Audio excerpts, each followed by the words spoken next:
Bryan Beckon, Hello. thank you for doing the residency. Anytime. Thank you for having me. So tell me a little bit about initial contact. Like, Initial contact, yeah. It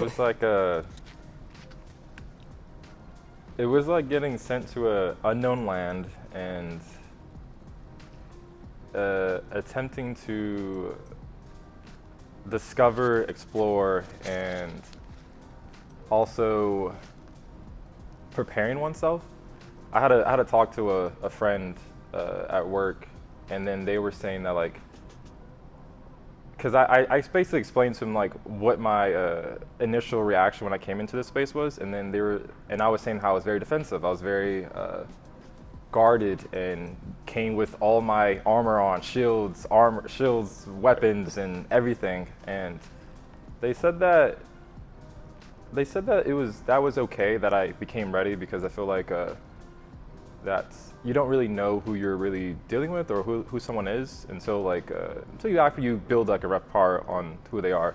But then later he said that eventually, like, depending on who the person is, you have to lower your guard and to not continue on stabbing and hurting someone else.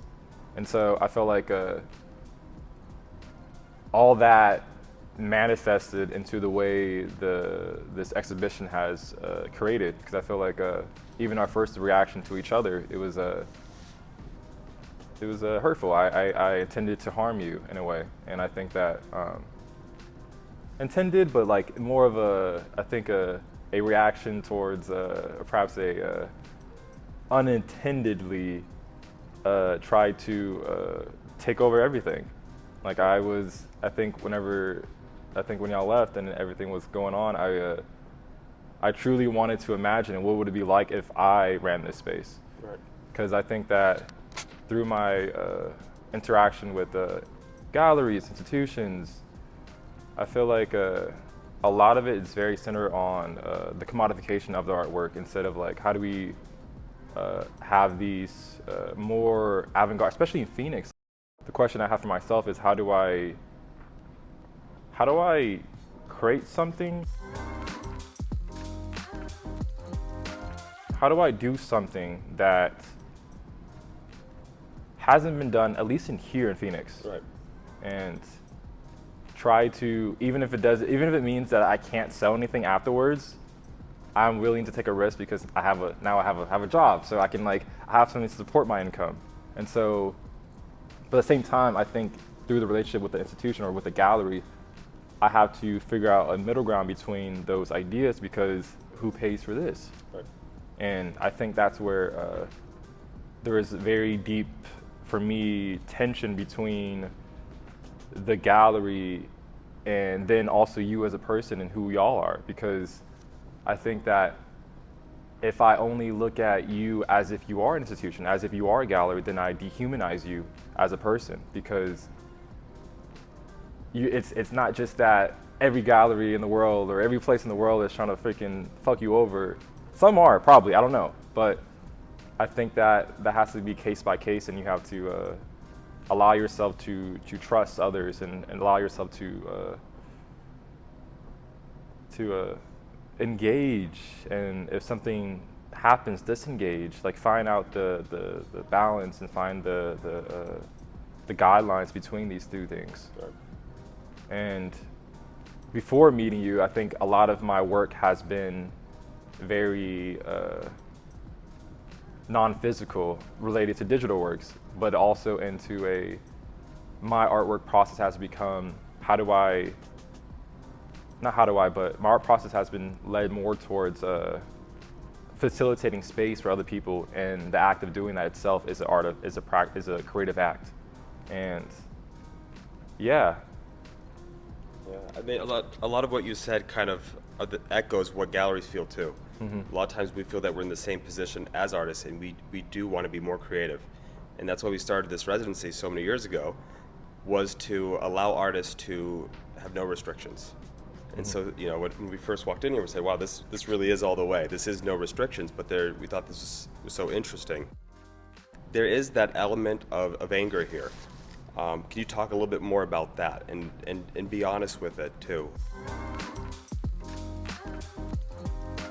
I'm not really an angry person as much. I think that's where art is a beautiful tool in order to allow these things to express themselves without having to hurt someone, or which like that's the thing that's tricky, because like you can still, with that anger, it's even through art. Like I've hurt people through the creation of art. Like literally I have hurt people through the which is wild. Art isn't even like it's a whole moral issue that art itself it's not subjected to qualities of goodness. It's a yeah, I think that we can find a way to make our art not as harmful when we are able to react to the reactions of others.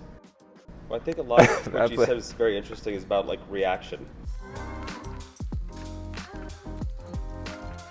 And life is what we see around us here. It is chaos, it's heartbreak, it's highs, it's lows. And for me personally, I've realized that how you react to it changes everything. So like even like our first reaction walking in here, I was like, oh no, the gallery's a mess. But then I was like, well, what is Bryan trying to say? That life is a mess, and how do we react to it? And I think this exploration of what it is and what we're looking at here is more, the concept is how do we react? How we react is the secret sauce. It's kind of it's what allows us to see the world in a better way. Yeah, absolutely. I think that you can't really ultimately decide how things are going to happen to you, but for the most part, if we're not going to go on a whole free will determinant thing, then for the most part, you have the will to at least choose the way we are able to perceive these things. And I think that, yeah, I think walking in here is it's very intense. It's very intense. It's unexpected. Yeah, it's very unexpected. I think that it's gonna, yeah, I think it's gonna cause people to like be very confused, be very unaware what's going on, which I think is how reality is. I think that we try to have a grip on everything and try to make sense of everything, when I feel like it's not that it's an illusion really, but it is a construction of comfort that one little thing can knock it all down. Yep. And from there, I think that's where a very absurdist mindset comes in, perhaps, and looking at it and being like, okay, everything has fallen, but that just means that I can build up again. Right. So kind of like saying like the baseline is chaos and destruction, and everything that is structured is the illusion. yes. But if inside you're able to kind of, as I said earlier, like synthesize and like see it from a different perspective, everything can also therefore be structured. Yes. Tell me a little bit more about the stabbing of the wall. I thought that was so interesting. This kind of like very poignant one stab of the wall. The thing that's funny about that is like it's very metaphorical, because like I try to stab myself. I try to stab this. And so in trying to stab it, it missed and hit the wall.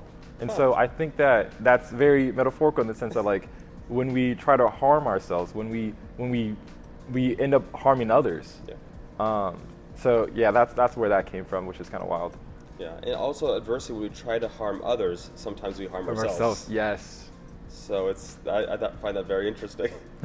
It's like when you're all flustered and you kind of like you keep tripping and falling, and then you like twist your ankle. It's kind of like if you calm down, relax, and see things for what they are, you're able to be more focused. Yeah. Tell me about the piece behind you. So This seems like a scratching. It's kind of a longer, more continuous stab at the wall. So I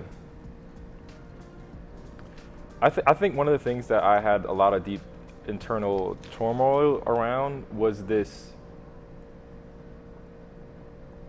I had a year where I had a really good year with selling art, and so eventually it all came down, and I lost all the money I had, all of it. It was all over the floor. It was everywhere, Yes. besides my pockets, and so That seems to happen.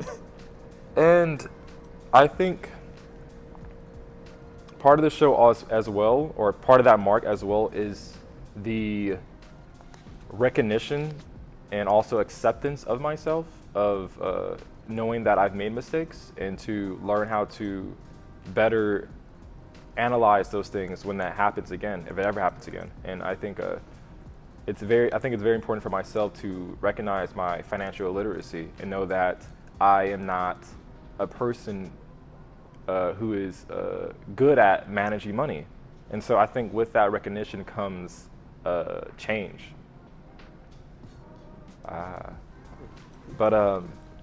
And so what happened with that? So basically, I created these pockets called target audience, and I burnt them. I completely burnt them. I think I spent like $200 on these pants. Extremely long pockets, and I burnt them all. Which is like part of the artist process where you buy so many things, and then you just hold on to this thing and it never sells, and you spend so much money, or you waste so much money on art objects, products, and tools to make art, and it's a lot of spending. It's so much spending, even for your part, being a gallerist. Like you invest so much. Like, this is all my savings just laying here. It's just, yeah. And so those pockets, these burnt pockets, are,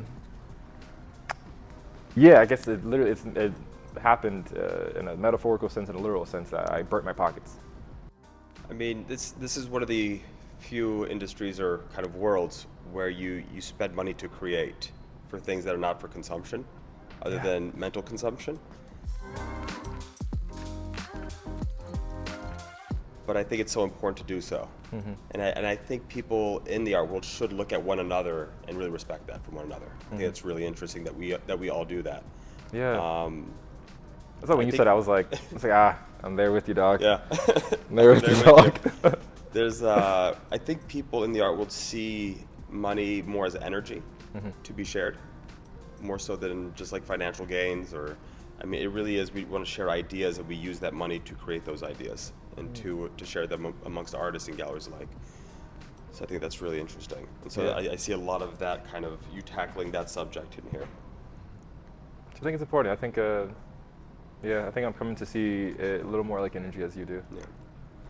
What made you, because I know before you had a career in sports, what made you want to go into the arts? What made you kind of give that all up and do a complete 180 and be driven to the arts? I think once I got to college, I realized I didn't really enjoy art as much as I thought I did. I think in that moment is when I really became obsessed with the idea of identity, and not really obsessed, but I enjoyed contemplating it. But when I was there, I finally got stripped away from like the structure in which I existed in when I was in Tucson, where everything around me was like, you're a football player, you're an athlete, you're really good at it too, and we all support you into doing this thing. And so I think once I finally got away from all the noise, I was able to listen to my own voice and to hear what I wanted to do. Because I think the reason I was really going to school was like to look for something that I can find, well, even sports, like you could eventually lose. I don't know what I was thinking. I was literally thinking, if I can make it to the league, I can pay for my family, I can help them out, I can support my mother, support my family. And then I was like, I don't necessarily need to take that responsibility. They're fine, they're happy. Like, as of now, yeah, they're fine, they're happy. And so at that time, I think I was like, am I happy? Like, do I want to be happy? And doing that career would have made me happy, would have made me, actually, I don't know. I mean, I probably would have, like, within the chaos, I probably would have found bliss within it or somehow. But I really enjoy my existence as an artist. I think that it's beautiful. The people I've met throughout this journey, like, I wouldn't trade any of this for any money in the world. So Bryan, you've been pretty involved in the art scene here. And you guys have been starting like an art community here in Phoenix. Tell me a little bit more about that. I'm really interested in that. Okay. So it all started when I started working at the art museum. Beautiful time. A lot of friends you can meet at an art museum, dude. It's great. But I think being a younger artist, being an emerging artist, or at least mainly in Phoenix, there is not enough space for artists to present work.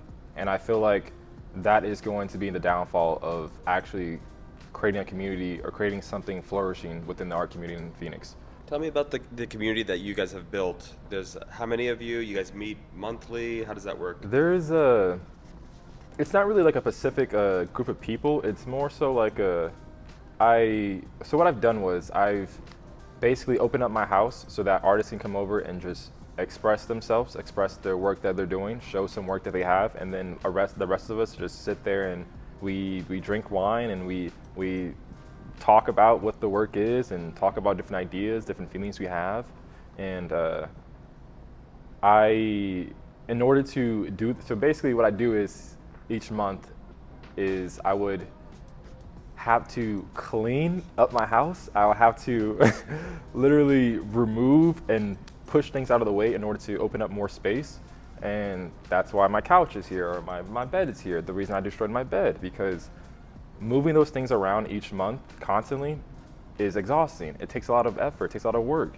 And so my house is like completely clear. There's only like a little bed. It's like a couple sheets and like a fucking little pillows.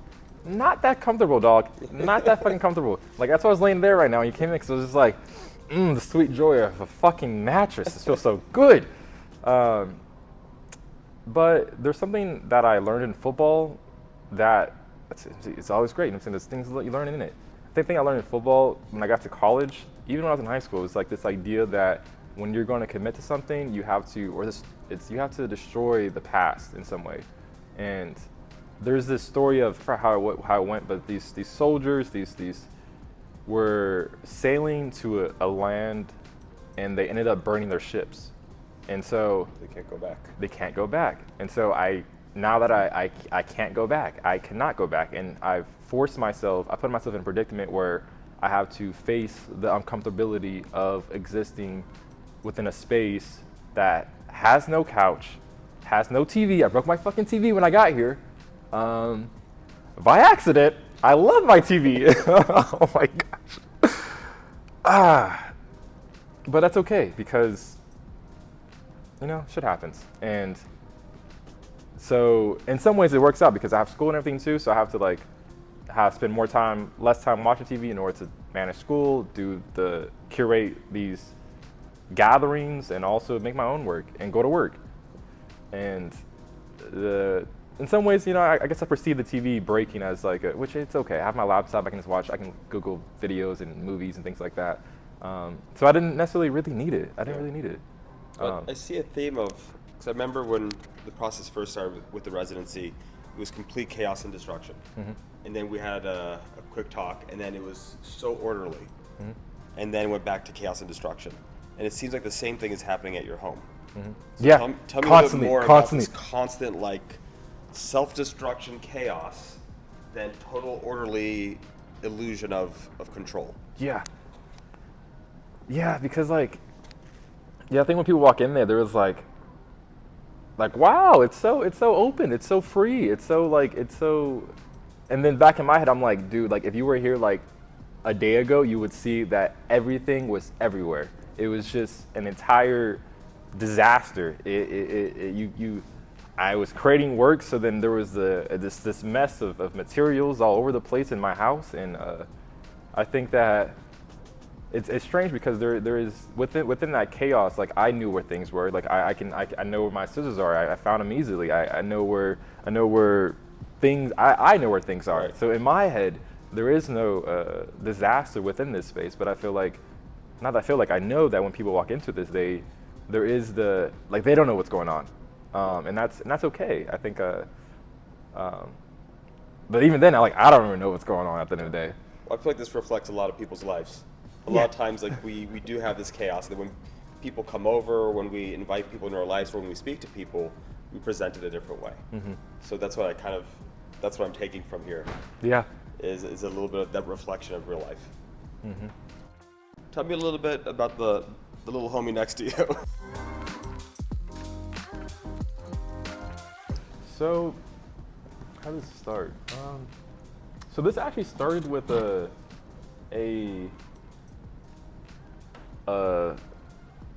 tub of paint, a tube of paint, Mm-hmm. like a container of paint. think I was rolling my longboard downtown, and then I found this case, and so that made that the body. The head is paint. Well, not anymore. It's filled with duct tape. It's wrapped up. It's some clothes on. It's a representation of.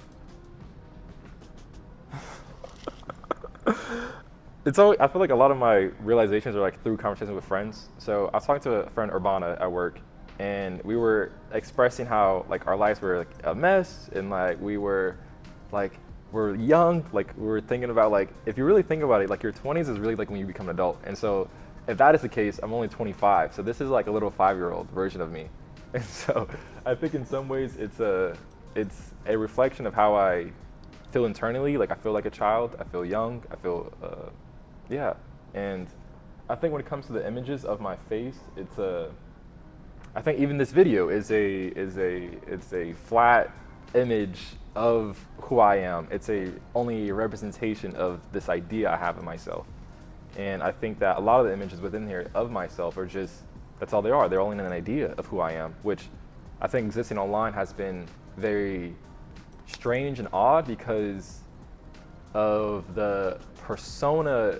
Like, I think I'm now coming more so to the idea that like the image I project online is very much not, I want it, at least in some ways, I am in trying to be more authentic online, but even then within that authenticity, it's only an illusion, or perhaps an image.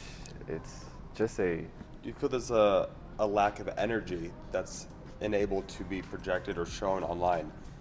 And that's maybe why you're the pursuit of art, because this is the closest way to express your energy to somebody. Yeah, I think, yeah, no, very much. I think even like that's why I took more of because I did a lot of digital work, and so I think I took a sidetrack to something a little more physical, because I do love digital work. It's just that there's something very rapturing about physicality that can not be expressed just through digital screens, which I still utilize digital softwares because I think that a part of my existence is entangled with digitization. Like I'm constantly on social media, I'm constantly on my phone. My phone gives me alerts and tells me what to do. And it's very much the digital presence and digital identity is a very much a part and shapes my identity of who I am. I think as an artist existing online, you have to constantly promote yourself and put yourself online and constantly share this idea of the work, and also part of your personality and part of your identity, who you are, in order for people to get a grasp and get a deeper understanding of the work by having a better relationship with the artists themselves. On the subject of the digital works, so the suitcase piece that you've done before, it's a suitcase that opens up. On one side is your clothes, and then on the other side is these TikTok reels that you've made. Is this the broken TV? Oh no, that's not broken. Broken that TV works. is that's something else. So what is the film over conscious decision? Because that's an amazing piece that I absolutely love. What is the conscious decision to have the piece unplugged, laying down in part of the mess instead of showcased? So I actually do want to showcase it just in a more performative way, in which the suitcase is the cord is tied to my body, and then I have more of a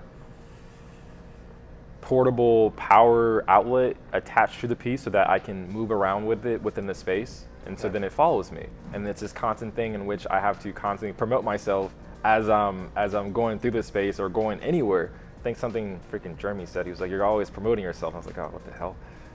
But it's, yeah, I feel like it's this constant game in which I have to promote myself endlessly and constantly. I can't just make work. I have to talk about the work. I can't just talk about the work. I have to bring the talk I have of the work to other people, so then they can know that I have the work. And it's like a part of the inherent nature of what an artist is, because I want to show people the work. I want people to know the work. I want people to be a part of the work. I want people to be a part of the process of making the work. And I think that it's, yeah, it's wonderful. It's beautiful when you can share something with someone and then they relate to it in a way, and it changes their own perception of what the world is and how they perceive things and how they feel about things. And in some ways, I think, especially when the work is very dark and morbid and chaotic and messy, I think that it gives people a connection to know that like they're not the only ones who live in a mess and who have life like that. At least I hope that it does that. If it doesn't, you know, it's okay. But if it does, that's cool too. And on the subject of promoting yourself, I've also seen you promote and unpromote yourself using digital social media. Like in the beginning, I know that you were doing a lot of like the very beginning of your artistic career, you're like, I'm doing a lot of Basquiat works. And a lot of your page was that. And then one day it was gone. Yeah. Everything was gone. I needed to mature. I needed to yeah, I think Basquiat got me into a window of creation where I'm able to lose control in some ways. I think that that's one of the things that I love so much about his work, was that he lost a little control within those works, and he lost himself, but he found himself endlessly. And yeah, I think that was the main thing that really gravitated to his work, because I was doing these digital works that was like very meticulous. I had to like draw this perfect line, perfect shape, perfect circle, perfect things. And once I got into paint, I was just like, I didn't know what to do. And so I was just, my first ones was just like a very raw expression of my emotions and my ideas and my feelings at the time. And then eventually, I think through the interaction of posting online, people were like, this looks like Basquiat. And I was like, who is this person? And then through research, I think I got very petty. I was like, okay, if I make Basquiat work, I'm gonna make it not really exactly like it, but I was gonna steal more from what he did. And yeah, I think that after a while, I became, yeah, I don't know. I lost my. I think in that moment I lost myself. I didn't become him, but I became a simulacra of who this person was, a representation of what's the word? What's the word when you're divergent? Not a diversion, but a deviation. I don't know what the word is, but Maybe deviation. something like that, right? And I needed so badly for my own voice to be heard and for me to,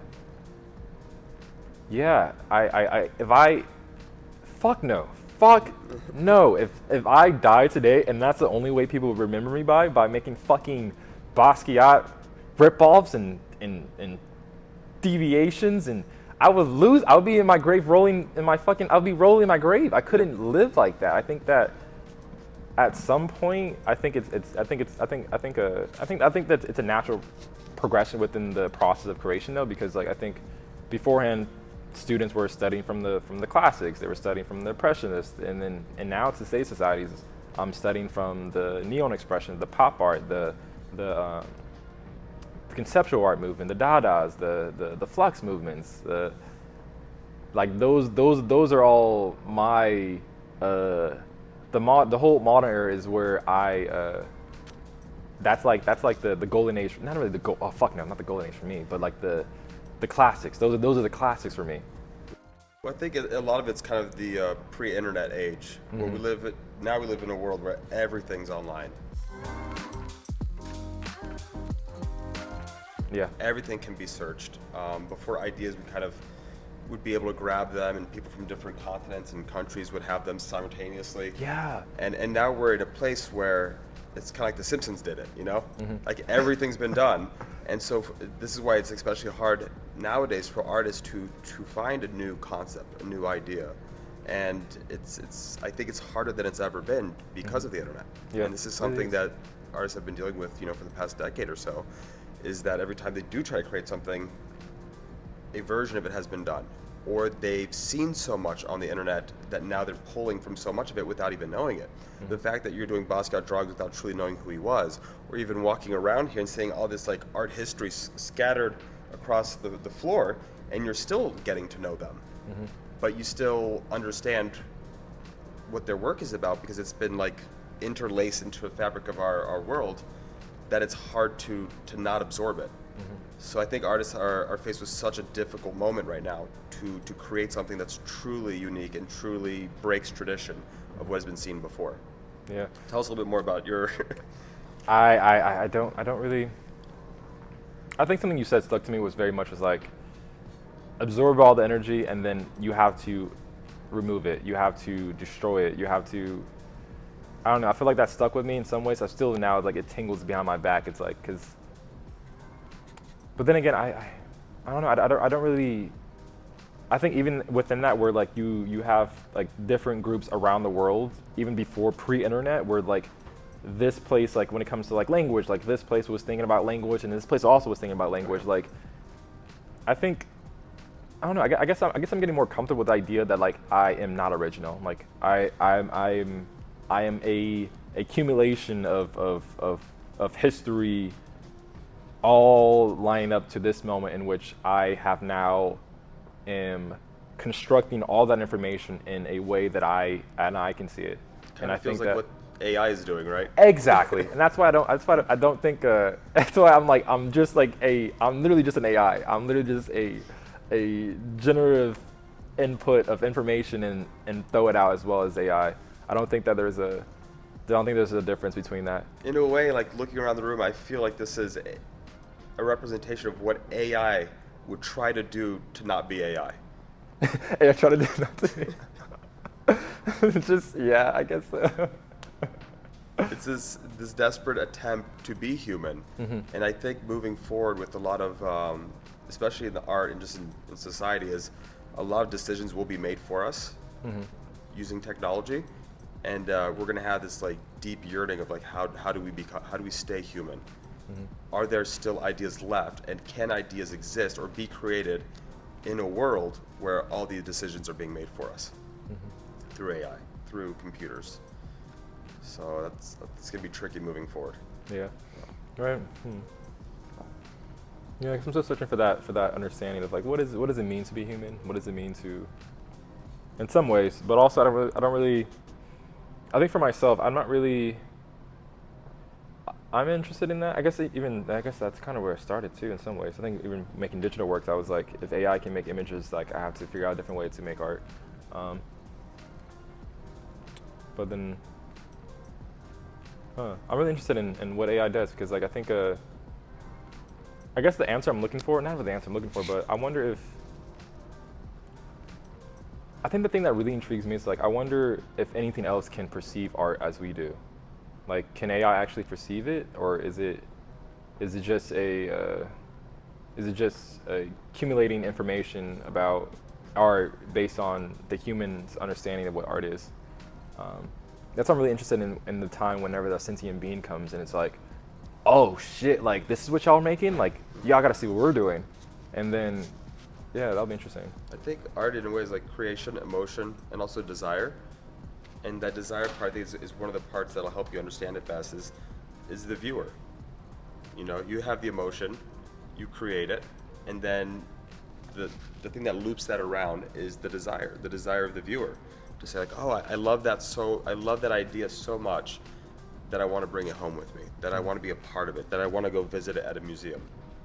I think that's something that nowadays in the art world we see it as more of like the money part of it, but we've forgotten about the actual desire part of it.